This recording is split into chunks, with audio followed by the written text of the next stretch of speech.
The engine and the alternator fits in there. So this is the original generator, but this will be an alternator. The generator will be just there as a backup, and it drives the distributor, and it's also got the tacho drive down underneath for driving the rev counter. So consequently you can see there's no pulleys or no belts on the engine, it's all mechanically driven.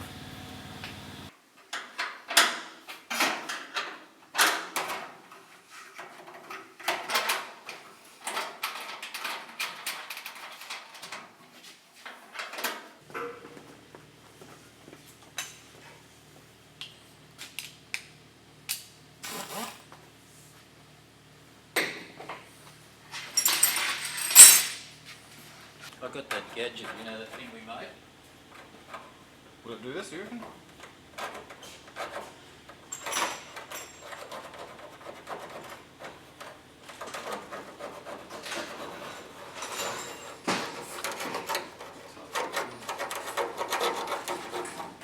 Got that gadget you made? Got that gadget. Remade. This is the perfect machine. Oh, that's him. Yeah, that's the one. Well, it's just I've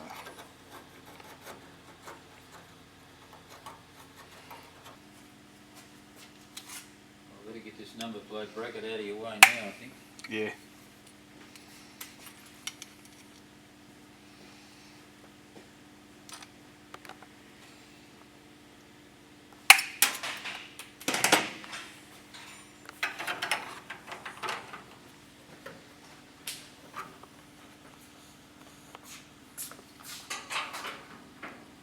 How much do you reckon the back of the car will go down? About 2 inches. Yeah.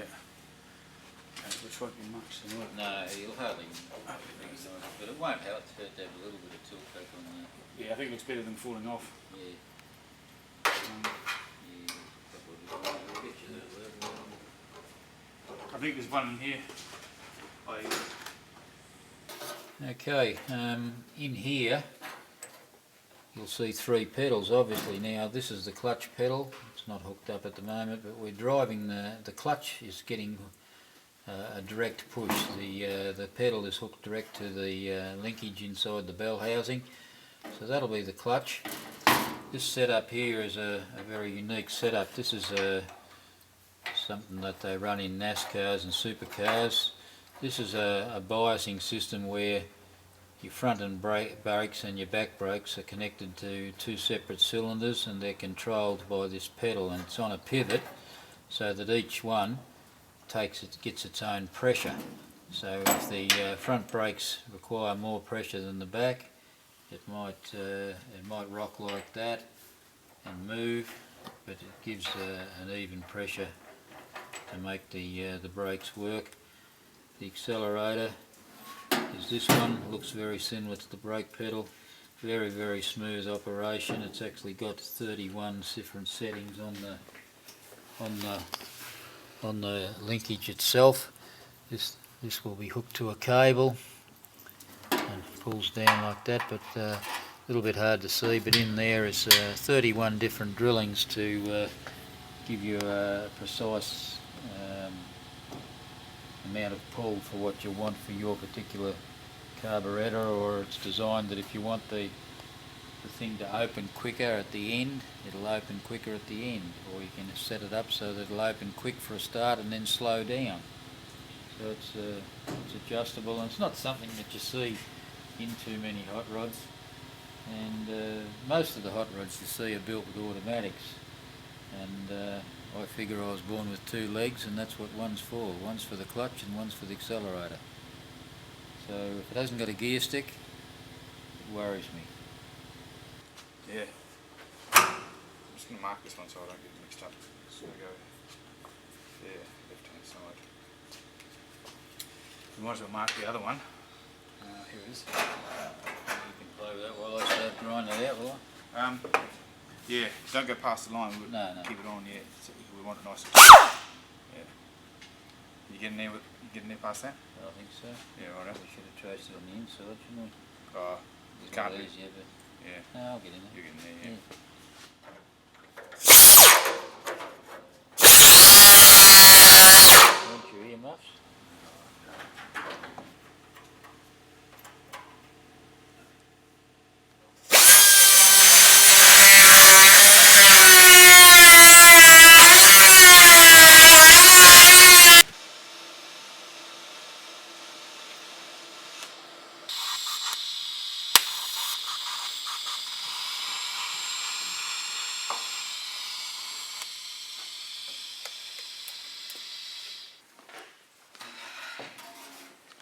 cold rag ready, or will it be alright? Should be alright. I'll try not to heat it up too much.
Right, here we've made a little jig which represents the back of the area where the reflector is going to bolt, and that will give us a centre for our hole. And it's very important that the reflector be centre, so a little jig made up, the right sized hole.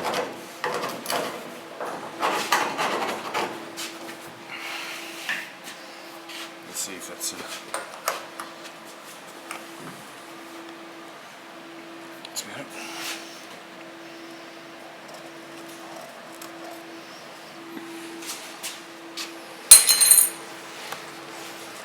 A magnetically held in position fuel cap or fuel tank cover, whatever you might like to call it. It's been welded into the body. We shaped the panel to the shape of the car, and to work it, obviously you just put your hand in, take out the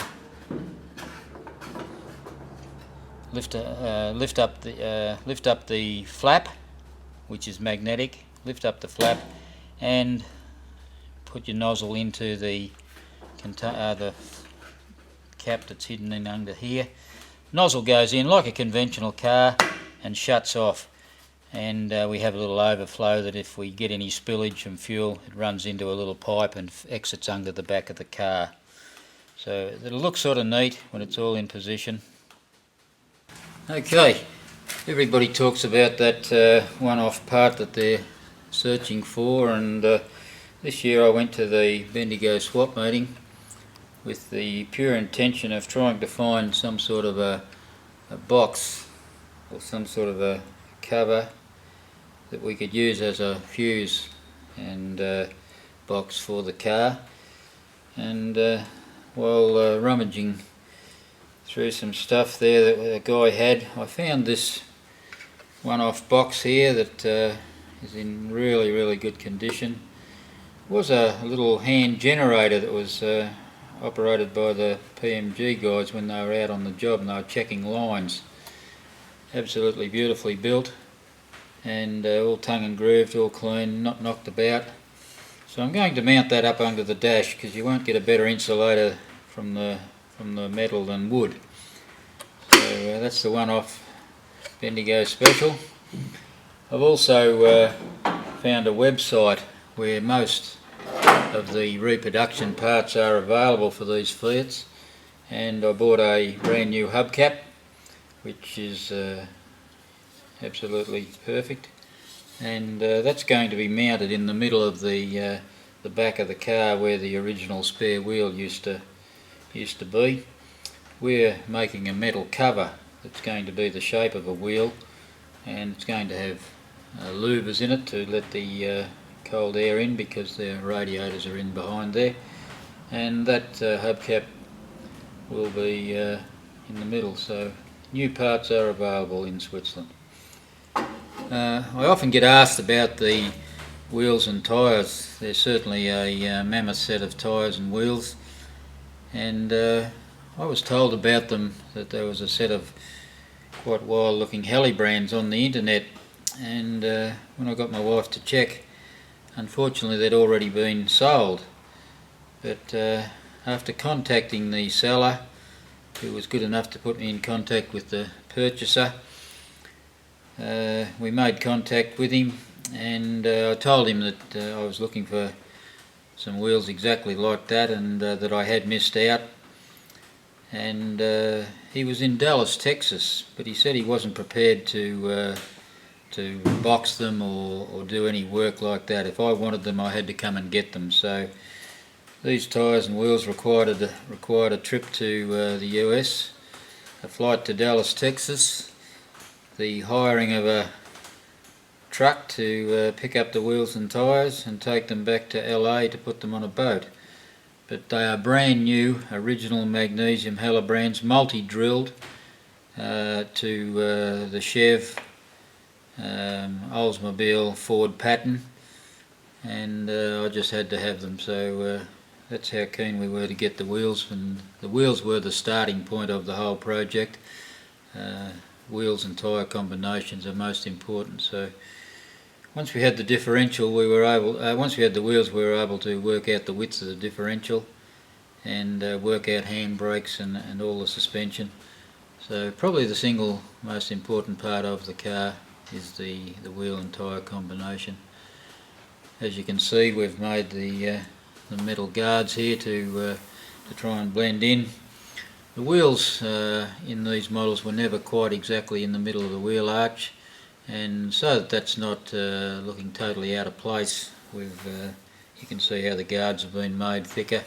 They thin down towards the front, and the same at the back, they actually get a bit fatter, so it doesn't exaggerate that off-centre wheel position.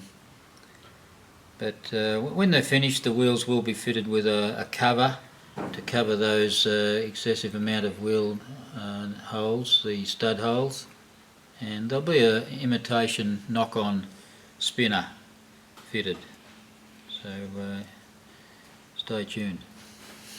As you can imagine, with such a small car, putting everything in requires a bit of forethought. Radiators, batteries, all take up room. The very large tubs that we've had to fit to accommodate these tyres take up a lot of room. So one of the major concerns we had was the fuel tank, and I thought about it, and there was just nowhere in the conventional way to do a fuel tank.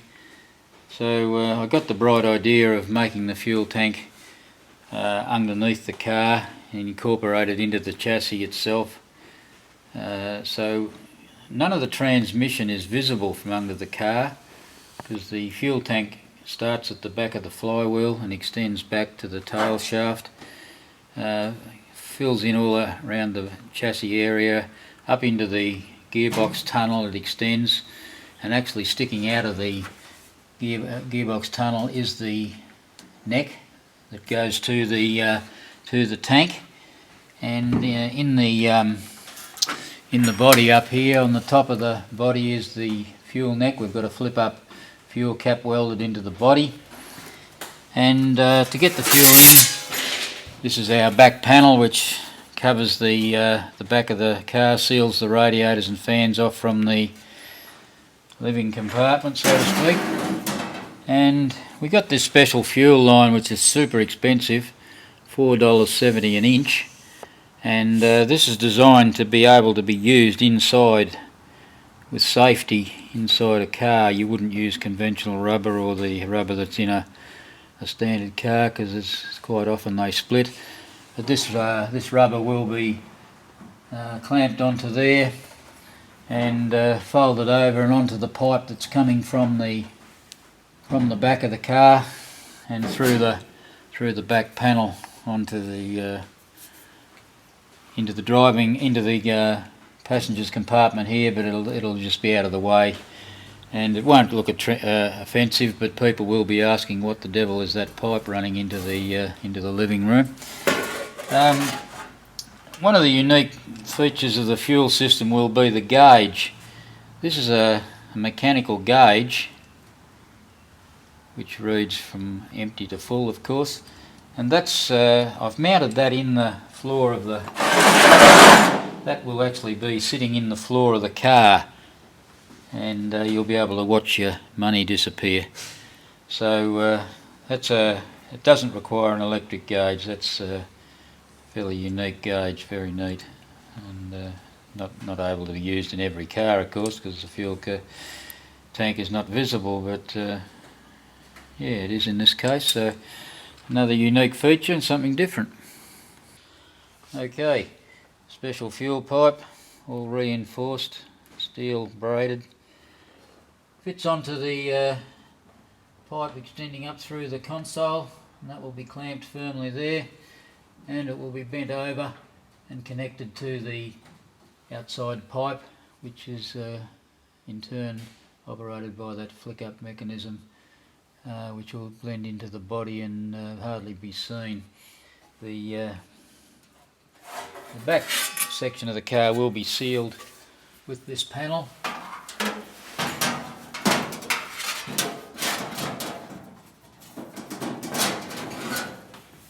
And the pipe will be connected to there, and lo and behold, we can fill the car. Quite a complicated way of doing things, but the only option when you've got no room or nowhere to put such a large fuel tank, because we expect the fuel tank will hold about 45 to 50 litres of fuel.